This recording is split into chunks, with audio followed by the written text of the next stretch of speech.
అందరికీ నమస్తే అండి. అనేక రకాలైన ముఖ్యమైన అంశములు కార్తీక మాసంతో ముడిపడి ఉన్నాయి. అందున ప్రథమ దివసంతో మరింత ప్రాధాన్యం ఉన్నది.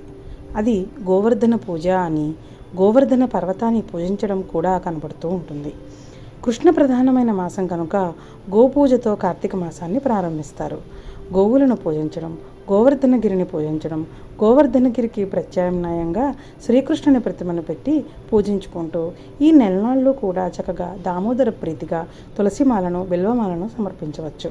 ఆవు పేడను చిన్న పర్వతాకారంగా భావన చేసి దానికి పసుపు కుంకుమలతో, పువ్వులతో పూజించడం కనబడుతూ ఉంటుంది.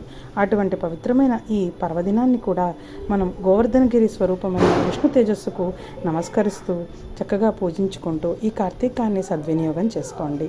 అయితే కృత్తికా నక్షత్రంతో కూడుకున్న పూర్ణిమ నుంచి వరుసగా మనం ఇంకా 15 రోజుల పాటు కూడా గోవర్ధనగిరిని ప్రదక్షిణ చేసేందుకు